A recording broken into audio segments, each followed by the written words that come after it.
La situation de vie socio-économique de Congolais cas de quinoa prouve d'un enjeu faible et dépend dans sa quasi-totalité de leur petit commerce. Est-ce le pays le problème ou les hommes qui en sont? Le tout vouloir d'une vie aisée demande une prise en charge, une sorte d'autonomisation particulière. Le réel accuse à maintes reprises le pays. Un pays en voie de développement faisant face aux problèmes de survie de sa population, de manque d'emploi et d'autres défaillances. Le peuple congolais, la population quinoise, a du mal à se retrouver. Autant de sacrifices, moins de revenus.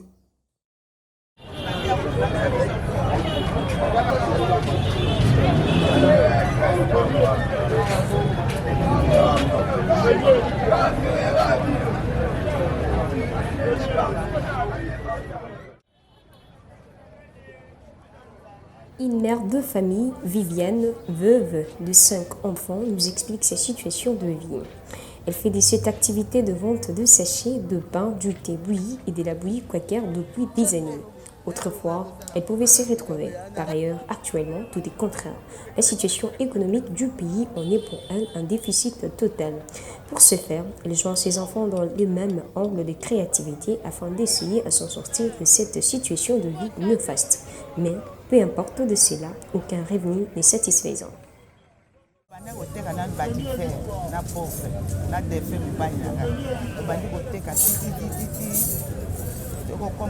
Na 2005 Bobanda on a nini na 2004 toteka batifer bandi koteka batifer ti 2005 ayekokota na maladi 2006 ayekufa na tikali wana namona na kobanda nini na kobanda kosala nini ti batifer yango lero ekosila nakomi na kolamba mai ya ti bandi koteka mai ya ti na mapa nazoteka kaka ti nazobokola mpe bana kana mai ya ti wana na mapa nazoteka nalamuka 4 nazoteka kaka nazobunda na kabongo ti jusqu'à tel point neti mikolo oyo nazwi na repos nabelaki makasi tension dérange nga nde tension dérange nga docteur ayebisi nga oza na makma ya pongi mpo na kolamuka na ndako 3 heures 4 heures naza libanda 5 heures déjà nakomi awa mpo nalamba mai ya ti na lere naye kobela alobi te zwa na zwa repos soki okomi bien okobanda kolamba ti yango natie mwana oyo abandi kolamba ti azokotana kaka bongo me bana nanga nyonso abokoli bango na mombongo ya mai ya ti na mapa tozoteka na bango mpe na mibali bazalaki koya tozoteka yo moko ozalaki komona lokola bakolikoli yango natieki mwana abandi koteka mais pour le moment nakoma koteka nanga mwa basachet na nguba mpona koprevenir mwaye otungisa motu eza te talaka mboka yango bana mpe misala na miza bana yango baza combien na 5 enfants 5 enfants ya papa kufaki batikala na baage nini wana moko atikaki na 3 ans oyo asuka azalaki na 3 ans bao mosusu bazalaki na bango bakolikoli baage nini wana moko la deux dernière wana atikaki ye na 4e des humanités wana ya mwasi liboso oyo ya mobali baza mibali fille unique nde ya liboso ok baye kosilisa asilisi baklase oyo mpe ya mobali wana mpe oyo mwana nsuka mpe asilisa azwi diplôme d'état na ye azwi diplôme d'état na ye bango nyonso yango awa navanda na nga ovandi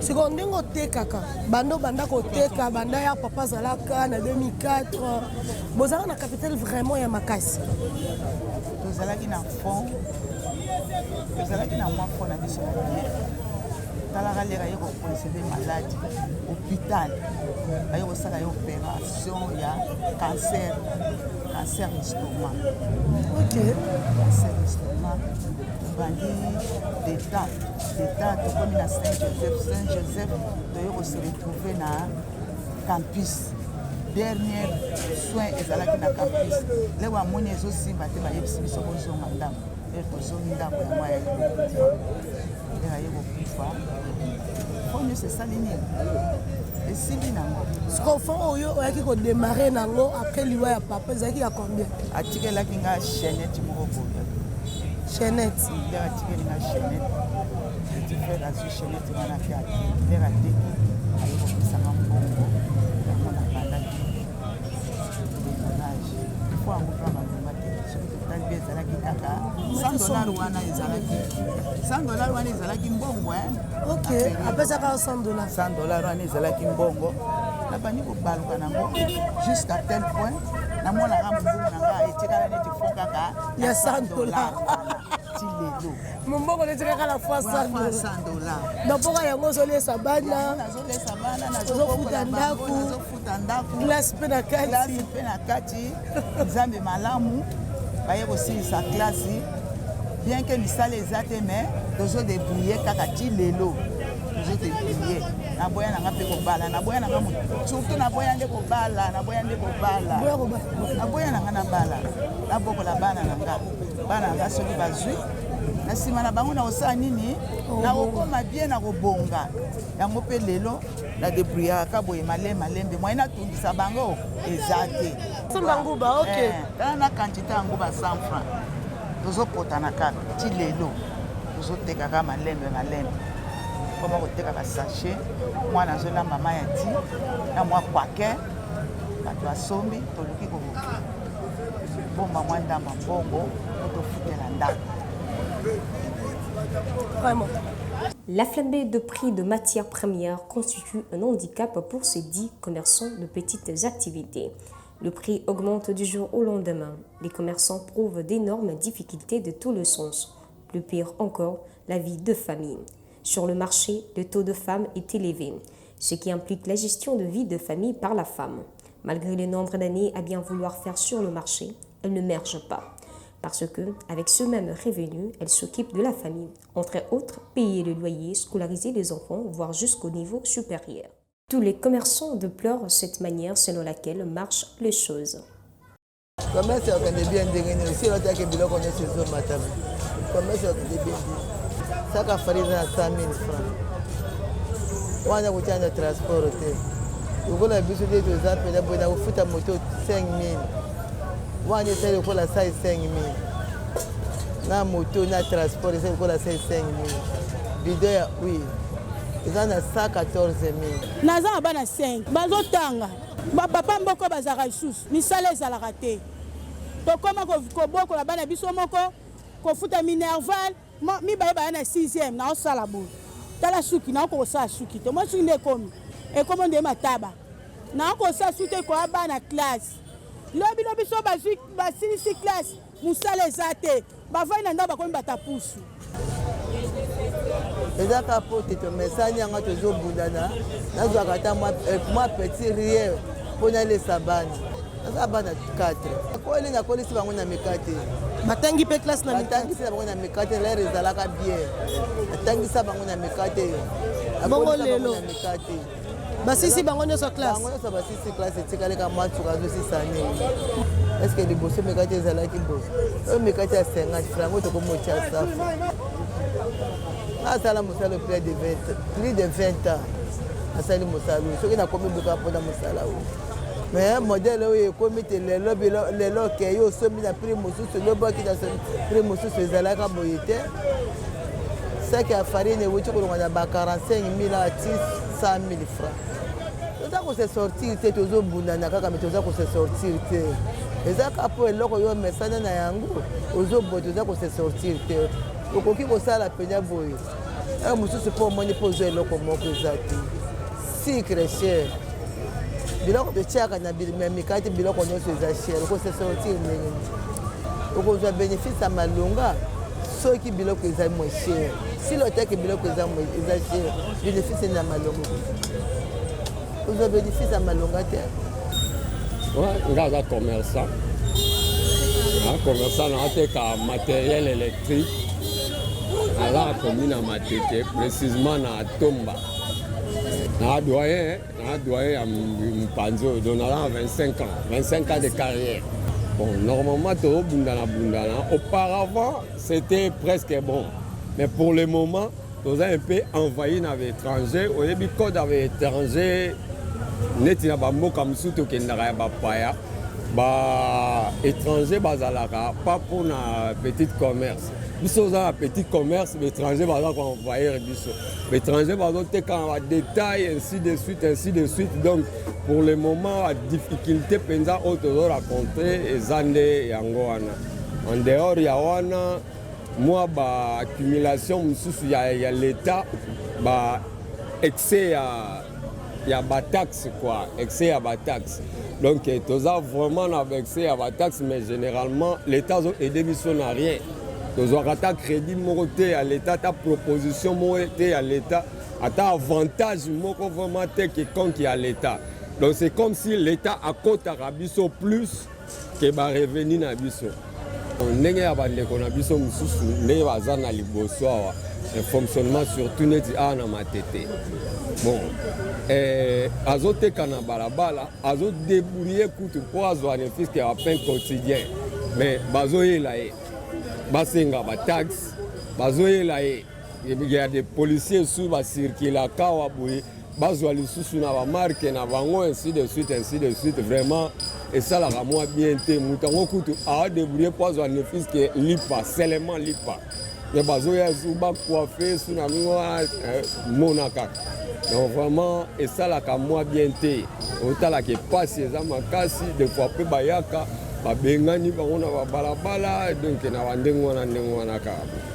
c'est presque ça, vraiment, dans la bande de difficultés dans ma casse. Peut-être bas à léser dans le sujet de la taxe pour que ça puisse bien marcher.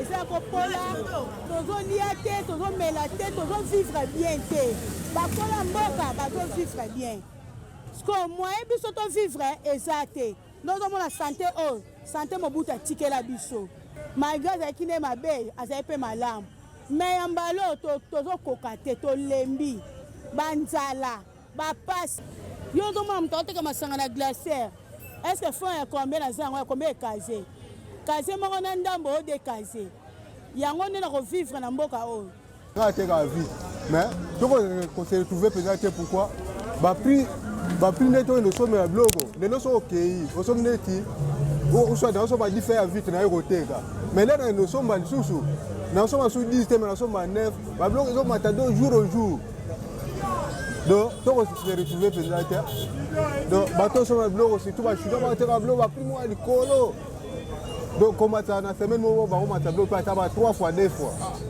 bon eza diama mwa mboka bango nde bamboka mpe seke suivi na bango ezala te avana bakomatamata marke wana so suivi ezalaki nyonso wana ekozala te biso kongola vivaka na cope kaka nde tokoteka bitekateka na biso boye moto akovivre donc kolala kolamuka tokovivre na biso tokaka boye kofanda botali biloko boye bapolisier bakoya kobengana kopanza biloko ya bato adifo baseka ba 200 donc moi mpe to se retrouve mpenza moi bénéfice yakutu eza nao ya moke mais policier akoya kuna o 200 mpe bakozala tour moko te bakoya ata 4 fois biso bapolisier ya boye biso bapolisier ya boye donc ezaka mwa pasi mais bakondi batala biso balikambo wana sikoyo neti na moment oyo vraiment bien que oréussir bana nyonso batangi basilisi mais de yo moko obandaki kozala mwa idée te ke okomisa mpe business na omwa monene omoni business okoma monene ndenge nini business okoma monene biloko ezomata jour au jour par exemple oza na mbongo okesomba basachet osombi sachet par exemple ya 30 000 na sachet ya 30 000 wana oye nango ozolandela bénéfice ya 300 francs ekosila le même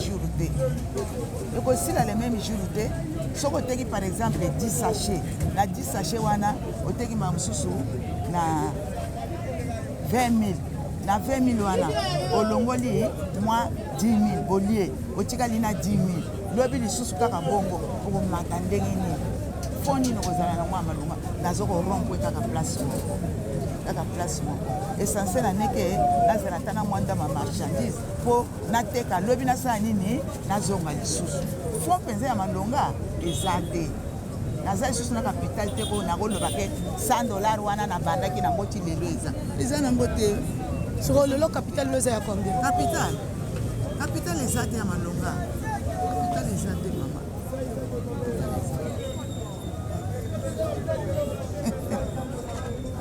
capital eza te ya malonga kamwa $50 wana 50 000 wana obimisi mwa 30 oke osomi mwa ndamu wana olie ozomi kaka na mwa 30 wana lobi okomi na 20 na aussi sango te mama nazobongisela venir na bino batala biso bayeba mumbungu nino biso tosala na RDC na periode oyo fo malonga eza te biloko ezomata jour au jour heure nyonso so net na moment oyo donc so biloko emati bosali mpela perte mbala moko perte okoti mpenza ntina capital mwati yango mpe bazosala eloko moko te ozomona bazolamba ti me eloko moko te bazoboteka ya kopo ati na combien kopo ati 200 francs na sucre na kati na sucre na kati kopo 200 na sukali na kati moto azomona ozoteka meloko moko eza 200 francs neti 200 francs eza oyo koteka 5 kopo ati 1000 francs mosali dépense à combien sukali ekomi sakomi combien sakoma sukali ekomi 3000 na 3000 wana soko oteki 10 kopo ati oza na combien wana ekola sukali ekola sukali 3000 francs 3000 francs ekola sukali 3000 francs ekola sukali 3000 kopo ati 200 makala osombi tia poussière osombi sinda osombi buluku wana nyonso ezodepense mai tala kaka mai ya pamba lido ya mai tosomba combien 500 francs mpona nini oteka de façon ko oluka ata eloko ya kolia toza na profite mai tokenda kosomba ebongo quaker tozwa e mosusu bénéfice ya 1000 francs pake ya quaker 2500 soko otie na makala na suka eloko moko eza te eza mpasi mama ezobaluka kaka bongo moye olukake okende kosenga epai ya moto kosenga epai ya moto talaka bien osenga epai ya moto te ifo koyika mpiko kaka ozotia kaka makasi de façon ke oluka mo eloko ya kolia na koluka ndako ya bato ozotia moto ndako wana efutamaka na combien ndako nafutaka $50 ndako ofutaka $50 capital na yo ekoki $50 ndako nafutaka $50 ofuti ndako so osala ndeni mpo ofuta ndako abwakisaka karte obwakisi mwa karte ndamu wana ozobwakisa karte ntina suka sanza oyo ekobima ochange ofuti ndako abwakisaka karte obwakisi karte te moyo osan sortir na kofuta nefiske ndako ekozala te fo bwaka karte ona carte yango obwaka ya combien nabwaka karte ya 3000 chaque jour obwaka 3000 okendaka to bayaka kozwa tokenda kopesa ofuti 3000 opesi 3000 de façon ke na suka sanza obimisa nefiske 90 000 wana lero kokundakonda lisusu na koteka bakisi mwa $10 bosala 10 000 francs bosala 100 000 aloko ofuti ndako bango mai na courant osala ndeni mai na courant na ndenge tobaluka boye soki oteki ye mosusu der facture ye lokola tozalaka na mpango bato ebele facture ye na mosusu ba 10 000 wana osangisi mwa ba 2000 ofuti mai courant mpe soki eye osangisi mpe lupango mobimba osali nini ofuti courant omoni ndenge tosalaka mosoki te eza mpasi obaluka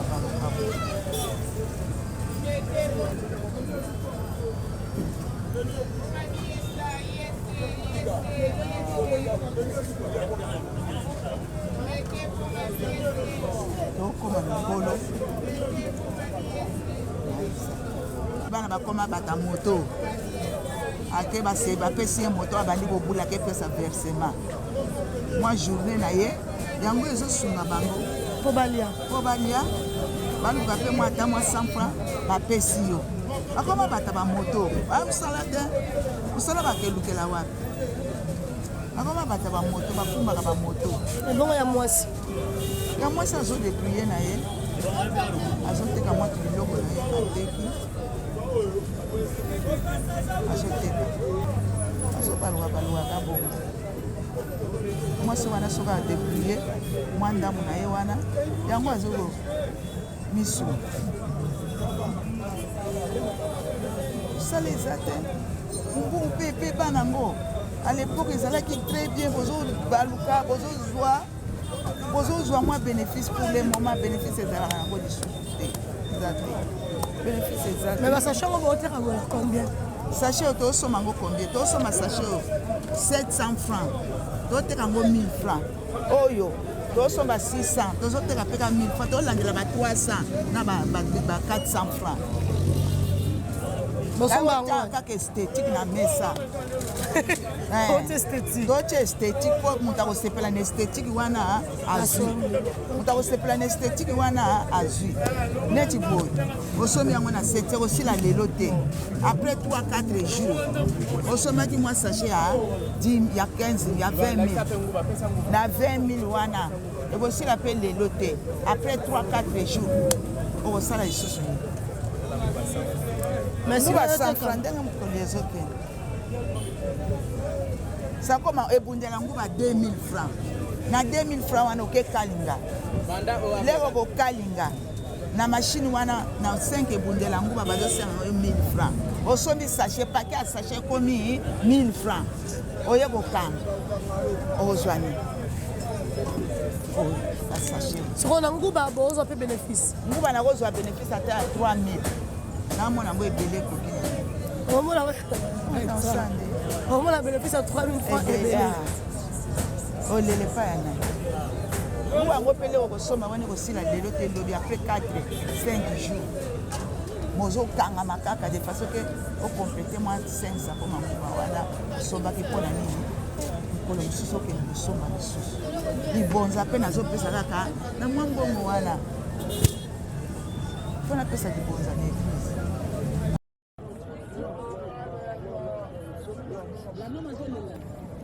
Est-ce le pays le problème ou les hommes? Eric Chiswaka, analyste économique, expert en la matière, nous explique de ces réels. Madame Bébira Marilou, vous savez, pour que l'on puisse qualifier la vie socio-économique d'un peuple, on regarde ce qu'on attend par les PIB. Le PIB de la population congolaise, on évalue les PIB comment? C'est d'abord ça.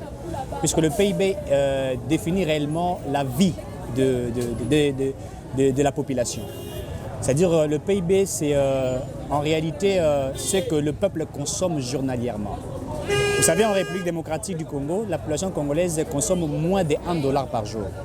Et donc si vous regardez, vous verrez que la consommation de la population, c'est pratiquement, si ma mémoire elle est encore bonne, 0, quelque chose de dollars, ce qui fait que c'est moins de $1.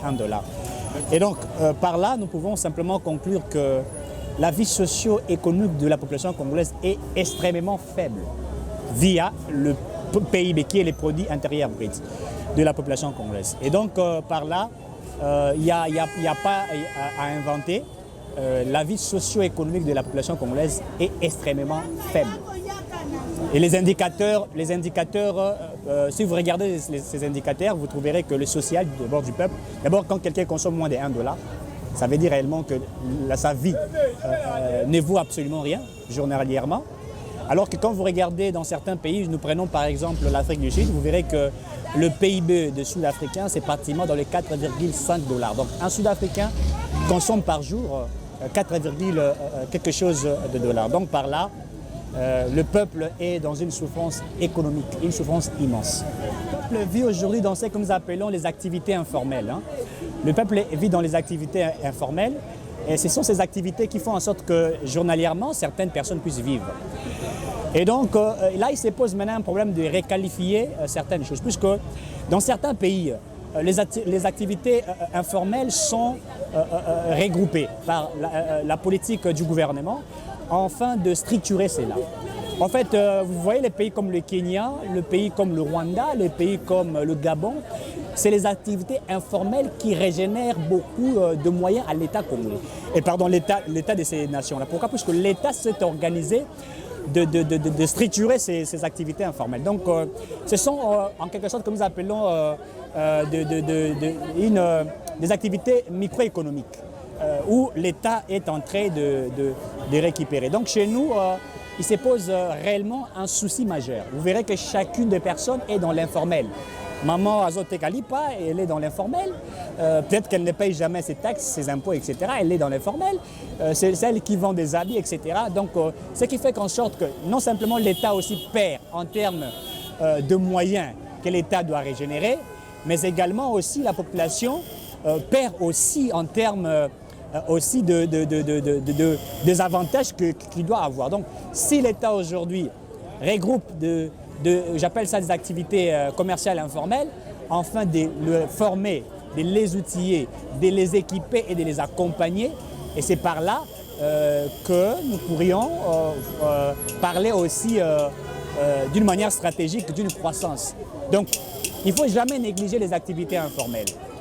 Les activités informelles régénèrent beaucoup de moyens. Et certaines nations ont compris. Prenons l'exemple des États-Unis. Vous savez, l'économie des États-Unis est une économie informelle en réalité. Les États-Unis vivent dans les petites et moyennes entreprises. Et la plupart des entreprises qui régénèrent beaucoup de moyens à l'État américain, ce sont des entreprises privées. C'est ce qui fait qu'aujourd'hui, les États-Unis soient une nation forte, c'est des petits commerces, de petites entreprises qui payent à l'État américain les redevances, les impôts, etc. Et ce sont ces activités qui font en sorte que les USA évoluent. Mais chez nous, tout le monde se focalise sur ce que l'État doit faire. C'est vrai, l'État doit agir, certainement. L'État doit requalifier une politique économique. L'État, son devoir, c'est la requalification de la politique économique. L'État structure, l'État oriente, l'État organise, l'État s'impose. Ça, c'est le travail de l'État. Mais au-delà de ça, les activités privées de certains individus doivent être bien orientées pour qu'en sorte que cela fasse en sorte que ces activités produisent des moyens afin que l'État ait sa politique gouvernementale ou sa politique économique. Donc je crois que si aujourd'hui nous nous mettons dans ce que je venais d'évoquer, cela ferait en sorte que nous ayons cette évolution. Mais bien dommage que certains sont vraiment distraits. Évidemment, Bébira Marilou, vous avez posé une question très pertinente, une question importante. Vous savez ce que nous appelons la faiblesse de l'État.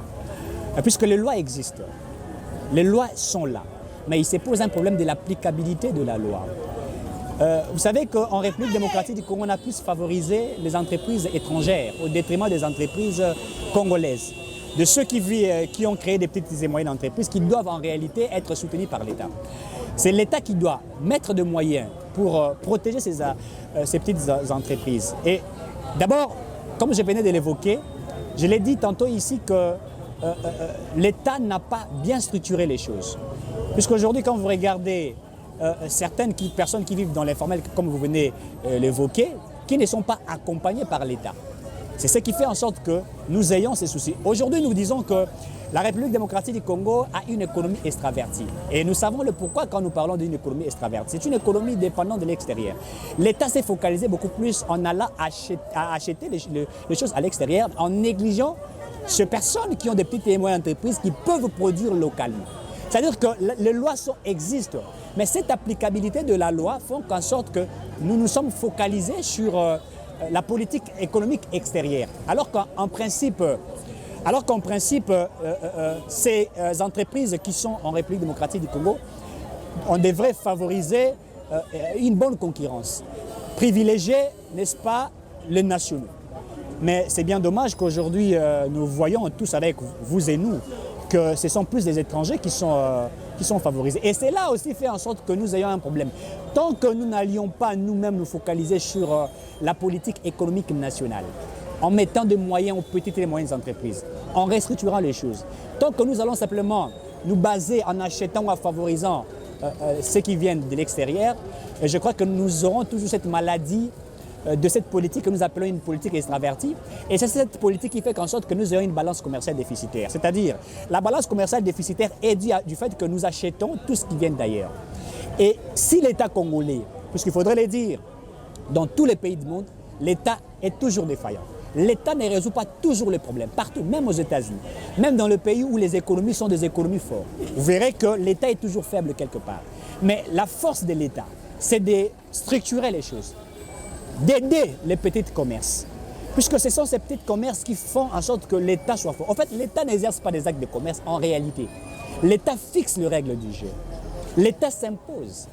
Et c'est ce que l'État congolais devrait faire. Et donc je crois que, comme je l'ai évoqué ici, les lois sont là. Mais l'applicabilité de la loi pose un sérieux problème. C'est à l'État congolais de structurer la politique économique. Vous savez, dans certaines nations, je l'évoque ici, les États-Unis, ils ont ce que nous appelons une politique de la projection. Comment les États-Unis voient leur nation en 2050, l'économie des USA en 2050. Mais si vous regardez, vous allez au ministère, je crois, du plan, etc., poser la question, statistiquement, quelle serait la vie de la politique économique de la RDC en 2030? Vous ne verrez pas les résultats. C'est-à-dire que la politique anticipative, la politique des projections, il n'y en a pas. Et c'est ce qui fait que nous ayons ce que nous appelons de l'instabilité, non simplement politique, économique, sécuritaire, dans beaucoup de secteurs. La politique de la projection fait en sorte que nous connaissions l'évolution de notre pays. Donc je crois que si aujourd'hui ceux qui nous suivent, les acteurs économiques, le politique, ils doivent restructurer, réorganiser, enfin d'aider ces gens qui travaillent. Nous sommes ici sur le terrain. Quand vous regardez, vous trouverez que certains disent que les Congolais sont des fainéants, alors que le Congolais travaille. Ils exercent des actes de commerce. Vous avez des vendeurs ambulants. Ces vendeurs ambulants, si vous posez à ces vendeurs ambulants, est-ce qu'ils paient à l'État les taxes, les impôts? Certains ne payent même pas. Et là, en quelque sorte, l'État perd aussi en termes de moyens qu'il devrait récolter. Il y a certaines nations, par exemple, la Belgique ne vit que des impôts de redevance. Des activités que certaines personnes exercent, ils paient à l'État. Et c'est via les taxes, les impôts, les redevances que l'État crée des routes, que l'État crée les entreprises. Vous voyez. Donc ça, ce sont des activités dont l'État perd des moyens et ceux-là aussi perdent. Pourquoi? Puisqu'ils ne sont pas structurés. On ne sait pas les requalifier. On ne sait pas qui est qui fait quoi. Donc tout ça, c'est ce que nous appelons la faiblesse. Tant que cela n'est pas structuré, la politique économique nationale resterait toujours déficitaire. Vous vous rappellerez qu'un ancien ministre de l'économie avait parlé de consommons congolais.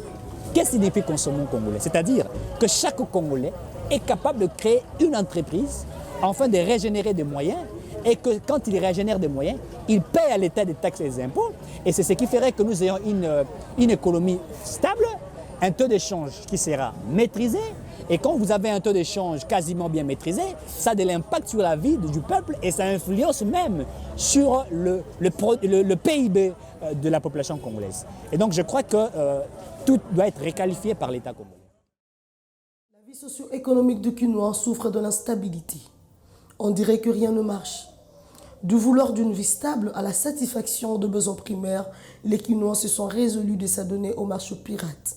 Quoique leur secteur soit menacé par les expatriés exerçant la vente en détail qui, le seul droit réservé aux nationaux. La balance commerciale est négative.